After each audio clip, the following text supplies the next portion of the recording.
नमस्कार. जय भीम. रात्र खूप झाली आहे. खरं तर रात्री बोलण्याचा सराव आता करायला हवा आपल्याला.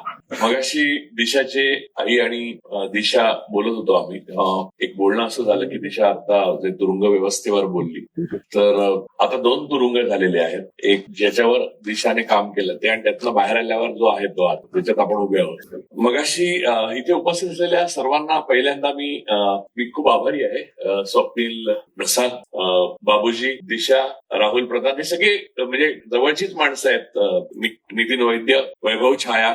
मला एक गोष्ट बाबूजींचं भाषण ऐकताना सतत लागली. म्हणजे मी भूषण गवई जे महान देशाचे चीफ जस्टिस होणार आहेत त्यांना मी पण थोडा ओळखतो, 2दा-3दा भेटलो पण आहे. माणूस सायकल विसरतो चालवायला, ही गोष्ट माझ्या डोक्यात बसली. आणि मी इतका वेळ म्हणजे दिशा बोलत होती त्या दिशाचं मी सगळं कंटेंट ऐकून डोक्यात साठवलं आणि मी त्याच्यावर नंतर विचार करेन. पण माझ्या डोक्यात सायमल्टेनियसली जर कोणती गोष्ट चालू होती तर आपण काय सायकल चालवायला शिकलो ते विसरलो, हे पक्क माझ्या लक्षात आलं. हे इतकं सुंदर रूपक आहे की एक प्रोग्रेसिव्ह, एक पुरोगामी देश प्रतिगामी होतो हे आपल्या डोळ्यासमोर घडलं. म्हणजे असं होऊच शकत नाही असं 11 वर्षापूर्वी मी म्हटलं असतं, नितीननेही म्हटलं असतं. किंबहुना जात ही या समाजात असली, धर्म या समाजात असला आणि छुपेपणाने सगळ्या गोष्टी करत असले तरी सुद्धा त्याला बोलण्याला सार्वजनिक ठिकाणी प्रतिष्ठा नव्हती. म्हणजे आम्ही मित्र बसलेलो असू आणि असं कोणी बोललं तर आम्हाला त्या माणसावर बहिष्कार टाकायचं हे माहिती होतं. आता या गोष्टीला प्रतिष्ठा निर्माण झाली. म्हणजे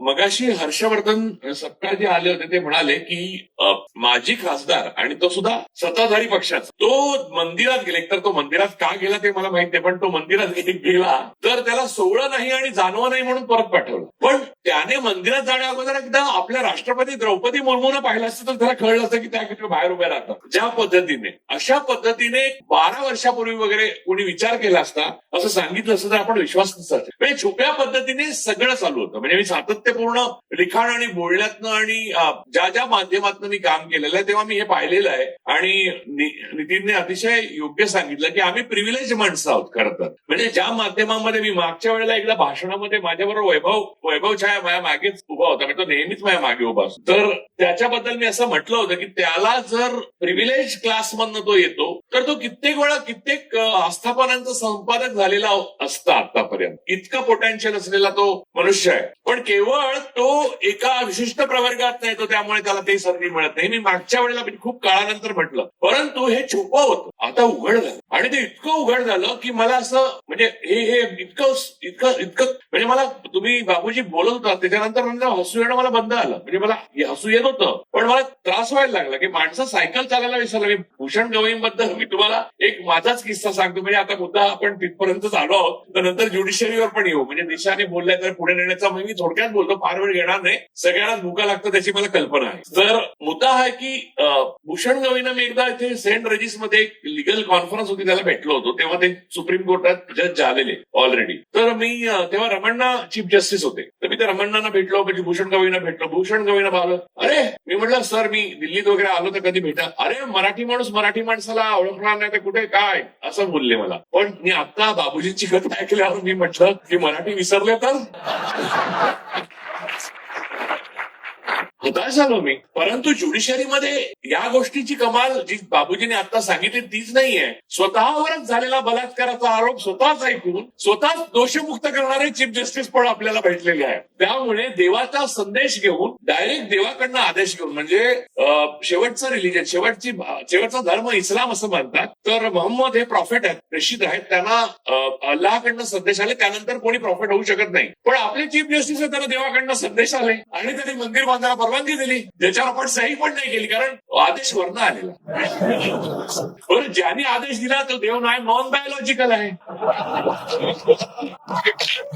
त्यामुळे एवढ्या कॉम्प्लिकेटेड देशामध्ये आपण राहतो जिथे सायकल चालवायला माणसं विसरतात, जी शिकली आहे. म्हणजे पोहायला शिकतो माणूस आणि सायकल चालवायला, या 2 गोष्टी माणसं कधीच विसरत नाही. म्हणजे जो माणूस पोहायला शिकतो त्याने पाण्यात उडी मारून आत्महत्या करू नये, कारण बराच वेळ त्याला पोहत राहायला लागतं, थकल्यावर बुडतो. त्यामुळे एवढी मेहनत आत्महत्येसाठी घ्यायची गरज नाही, त्याहून आधुनिक साधनं आलेली आहेत.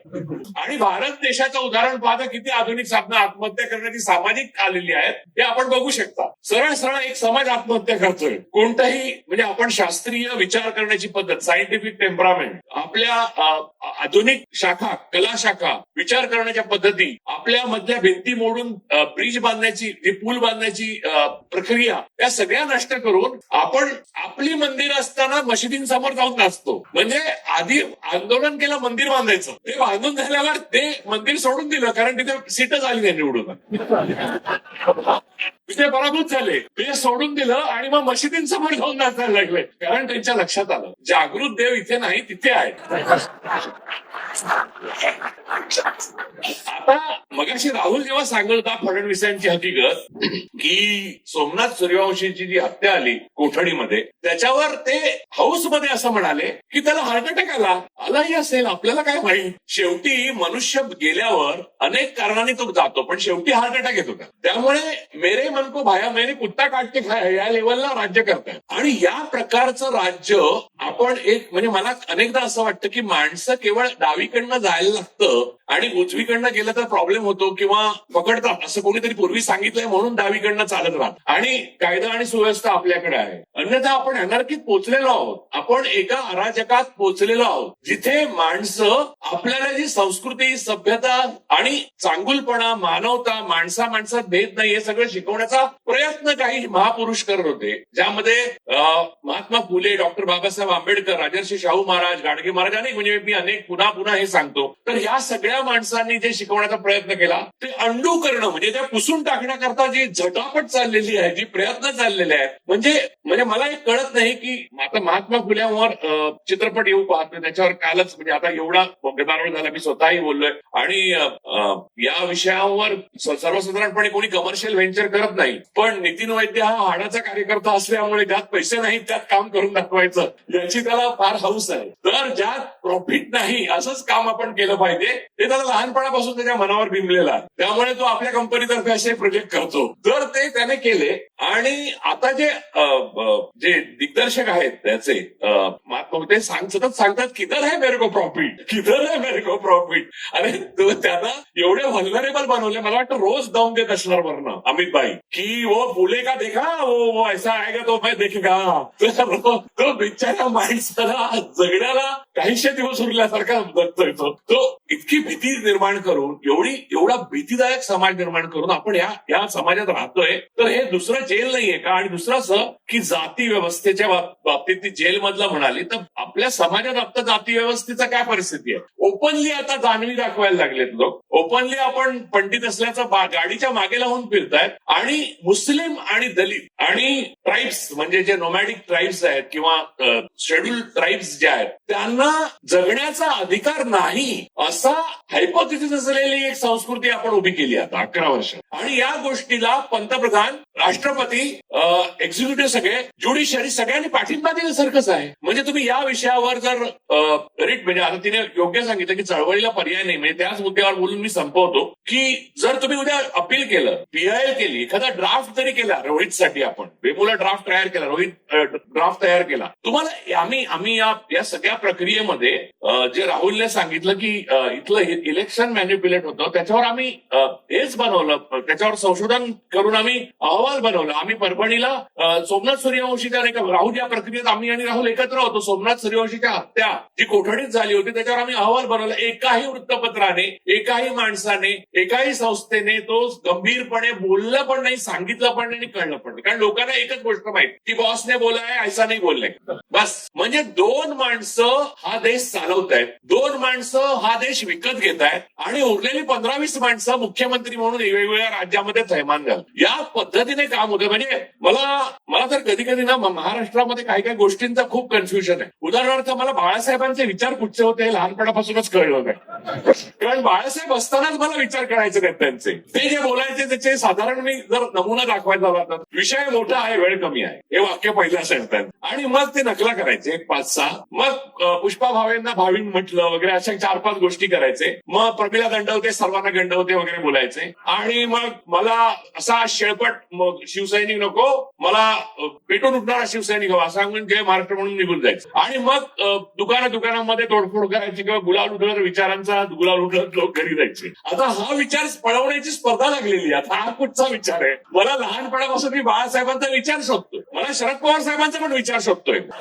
महाराष्ट्रात या 2 महान माणसांचा 60 वर्षात विचार मलाच नाही मिळालेला. त्यामुळे प्रॉब्लेम असा झालेला आहे की महाराष्ट्राचा नेमका विचार गेल्या 60 वर्षात काय आहे, ज्यामुळे आपण पुरोगामी म्हणत होतो महाराष्ट्राला हेच कळत नाहीये. कारण मी काल एका कार्यक्रमात म्हणालो की आता ही फुले पगडी घालून जाईल असं नाही म्हटल्यामुळे नितीनने मला लावून धरलं की घालून जा. थोडी टाईट होते, मी टाईट जर लूज करून घ्या आणि मग घालूया. तर मूळ मुद्दा असा आहे की महाराष्ट्रामध्ये एवढा पुरोगामित्व जे ठासून भरलं होतं गेले 10 वर्षापूर्वीपर्यंत, त्या पुरोगामी महाराष्ट्रामध्ये मुंबई महाराष्ट्रात आल्यावर 1960 मध्ये 107 लोकांनी म्हणजे बलिदान करून मुंबई महाराष्ट्रात आली. त्यात सगळे म्हणजे सर्व जाती धर्माचे लोक समाविष्ट होते. शाहीर अमर शिखांपासून, अत्र्यांपासून, जेद्यांपासून सगळे लोक होते. समस्या ही आहे की ते आल्यावर मुंबईमध्ये पवारांच्या आशीर्वादाने जमीन देऊन स्मारक सावरकरांचं उभं राहिलं, ना डॉक्टर आंबेडकरांचं उभं राहिलं, ना राजर्षी शाहू महाराजांचं उभं राहिलं, ना छत्रपती शिवाजी महाराजांचं उभं राहिलं, ना महात्मा फुल्यांचं उभं राहिलं. आणि या 4 लोकांची नावं घेण्यात अख्खे 60 वर्षांनी पवारांना बघतोय. त्यामुळे त्यांचा विचार कुठचा आहे मला कळेना की आपण ज्याला जमीन देतो तो आपला विचार का आपण तोंडाने त्याची नावं घेत होतो. म्हणजे कसं आहे की आमच्या आफ्रिकेतले काका येणार आणि मग खूप संपत्ती आपल्या नावावर करणार असं जे वाटतात ते आफ्रिकेतले काका कधी येतच नाही. तसं महाराष्ट्राच्या पुरोगामित्वाचं झालं शेवटी. या महाराष्ट्राच्या पुरोगामित्वाची आणि भारताच्या पुरोगामित्वाची शोकांतिका जर खरी काय असेल तर एका भ्रमात आपण 60 वर्ष जगलो आणि उरलेल्या 10 वर्षात, गेल्या 11 वर्षात आपण वास्तवात आलो त्या भ्रमाच्या. हे आपलं सत्य आहे. आपण सायकल शिकलो नव्हतो.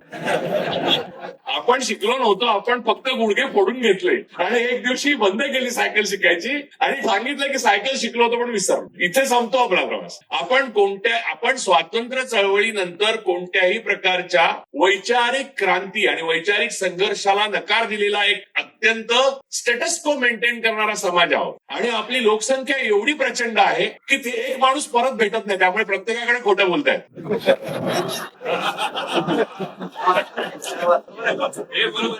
त्यामुळे लोक म्हणजे नेते, त्यातूनच लोकनेते तयार झाले. आपल्या देशात इतके असंख्य लोकनेते नंतर ग्रामसिंह तयार कसे झाले? कारण प्रत्येक निवडणुकीत भाषणाला नवीन पिढी समोर की बाळासाहेबांचा तेजस्वीपणा हा मागच्या पिढीला माहित आहे, तो तुरुंगात गेला, तो आता नवीन आलेला त्याला काय साहेब बोलतात तो आतमध्ये.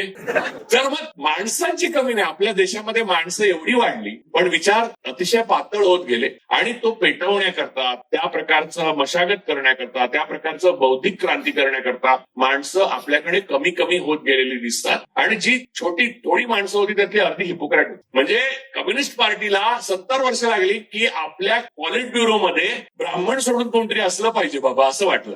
इथे शरद पाटील तळमळीने लिहित होते की जात व्यवस्था बघा, जात व्यवस्था, मार्क्सवाद जात व्यवस्थेखेरीज काही अर्थ नाही बघणं. तरी सुद्धा पॉलिट ब्युरोमध्ये 70 वर्षानंतर नॉन ब्राह्मीण आले. तीच अवस्था ज्युडिशरीची आज. बरं, ज्युडिशरीला खायला टाकल्या पॉलिटिकल लिडर्स आणि ब्राह्मिनिझम म्हणजे RSS की ते बघतात कोणत्या पद्धतीने कलसियम नष्ट करून आपल्या हातात अपॉइंटच साहेब नॉन बायोलॉजिकल साहेब करतात. डायरेक्ट जा तू आज उद्यापासून न्यायाधीश संबित पात्रा जा चीफ जस्टिस ऑफ इंडिया.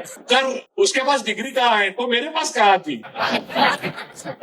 मैं तो थोडी पढ़ लिख के यहाँ तक आया. तर आता याला काय उत्तर देणार? म्हणजे मी लहानपणी एकदा तर्काविना माणूस कसा निरुत्तर करू शकतो हे देवीलालांचं ऐकलं होतं. त्यांना तेव्हा घराणेशाहीवर वगैरे समाजवादी फार बोलायचे ना. तर विचारायला त्यांना की आप परिवारवादी हो तो आपने ओम प्रकाश चौटाला को मुख्यमंत्री बनाया, आप हमेशा इंदिरा जी को बोलते हो लेकिन आपने अपने टाइम आया तो आपने उनको बनाया. तो मैं अपने बेटे को नहीं बनाऊंगा तो क्या भजनलाल के बेटे को बनाऊंगा असं त्यांनी उत्तर दिलं एका शब्दात.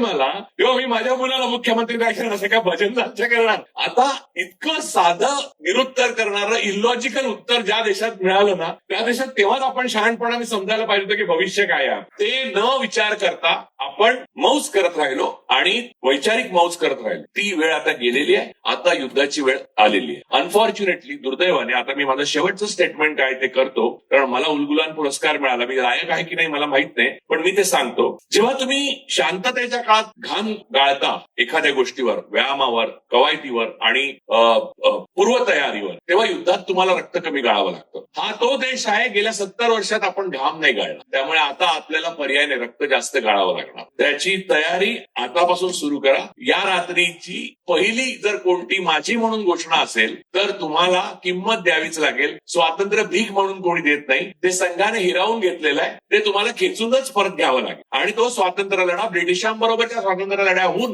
गंभीर आणि जोरदार असणार आहे. आणि यामध्ये सगळ्या मागासलेल्या असं मानल्या गेलेल्या जाती जमाती, नंतर वर्ण व्यवस्थेतल्या खालच्या पातळीवर, म्हणजे खाली गेलेल्या, जे ब्रह्माच्या मुखातनं नाही आले, खांद्यातनं आले, मग त्याच्यानंतर आले, असं ते जे काय आहे त्यांचं सर्वात महत्वाचं दमन आणि त्यांचं संपूर्णपणे आवाज बंद करण्याचा प्रयत्न केला जाईल. आणि नंतर मुस्लिम आहेतच, इसाई आहेतच. गोळवलकरांनी तुमच्यापासून काही लपवलं नव्हतं. गोळवलकरांनी हे लिहून ठेवलं होतं, आपण वाचलं नाही. त्यांनी आपले शत्रू लिहून ठेवलेले आहेत. त्यामुळे या गोष्टी आता तुम्हाला अपरिहार्य आहेत. तुम्ही त्यांचे शत्रू आहात, मी त्यांचा शत्रू आहे, हे त्यांनी लिहून ठेवलंय आणि आपण त्यांना मित्र मानत राहिलो. मगाशी मला काल वैभवला सांगायचं वाटतं की मला काल फोन आला आपल्याच मित्रांचा, जे उदारमतवादी समाजवाद आणि काय काय एकंदरीतच त्याला राग आलेला आहे गव्हर्नमेंटचा. तर ते सगळे म्हणाले की असं कसं गव्हर्नमेंटचं चिन्ह वगैरे तिकडे आपण जाऊन बोलायचा वगैरे चुकीचं आहे. तर मी म्हटलं मग तू जाणार आहेस का? तुम्ही म्हटलं मी जाणार आहे, मी ठरवलंय. का? मी म्हटलं मी पहिल्या दिवशी जे ठरवतो तेच शेवटच्या दिवसापर्यंत ठरवतो. त्यामुळे गव्हर्नमेंटचं चिन्ह आहे नाही याच्याशी मला काय, माझ्या बाजूला भागवत येऊन बसले तरी मला फरक नाही पडत. भागवतांबद्दल मला थोडंफार प्रेमच आहे, कारण ते जनावरांचे डॉक्टर आहेत, मला जनावरांबद्दल प्रेम. तर मुद्दा असा आहे की मी इथे आलो आणि हे जे काही इथे आपण सगळं बोलतोय आणि 2 दिवस करतात वैभव पासून सगळे राबले, ते या ज्या खुणा आहेत ना त्या नेशनशी संबंधित आहेत. वापरणारं स्टेट जे आहे ना ते माणसांविरुद्ध एकतर्फी वॉर करतंय, म्हणजे युद्ध करत. आपलं ज्यांच्याशी युद्ध आहे ते हे नाहीये सरकार, म्हणजे आपला देश नाहीये. आपला देश जर वाचवायचा असेल तर मिळेल त्या व्यासपीठावर तुम्ही लढलं पाहिजे. आणि जमलं तर त्यांच्याच व्यासपीठावर लढलं तर सोपं होईल. कारण कसं आहे, आपल्या घरात घाण कशाला करा, त्यांच्याच घरात जाऊन जर तुम्ही तिथे काहीतरी युद्ध खेळला तर बरं होईल ना. माझं एकच म्हणणं आहे की आपापसामध्ये हे जे हेवेदावे, इगो आणि या प्रकारच्या ज्या वृत्ती आहेत त्या आता तरी बंद केल्या पाहिजे. म्हणा आंबेडकरी चळवळीच्या शोकांतिकेबद्दल एक गोष्ट मला नमूद करावीशी वाटते. मध्यंतरी आपले नॉन बायोलॉजिकल पंतप्रधान इथे आलेले, दीक्षाभूमीवर गेले आणि त्यांचं हस्ताक्षर बदलत राहिलं तिथे. कारण बायोलॉजिकल माणसाचं हस्ताक्षर एक असतं, नॉन बायोलॉजिकलला हस्ताक्षराची मर्यादा इन्फिनिटीकडे जातं हस्ताक्षर. तर त्यांनी जे लिहिलं होतं संदेश, त्याच्या खाली त्यांची सही होती, त्यामुळे तो त्यांचाच मानायचा संदेश, असं एक अध्याय होते. आतापर्यंत तरी असं मानलं. आता कोर्टाने काय वेगळा निर्णय दिला तर गोष्ट वेगळी. पण त्यामध्ये एक गोष्ट मी पटकन पाहिली आणि ती गोष्ट माझ्या मनाला खूप लागली. त्या संदेशाच्या पहिल्या ओळीमध्ये डॉक्टर बाबासाहेब आंबेडकरांचं नाव फक्त बाबासाहेब आंबेडकर असं लिहिलं होतं आणि तिसऱ्या ओळीमध्ये परमपूज्य डॉक्टर बलिलाल हेडगेवार असं लिहिलेलं होतं.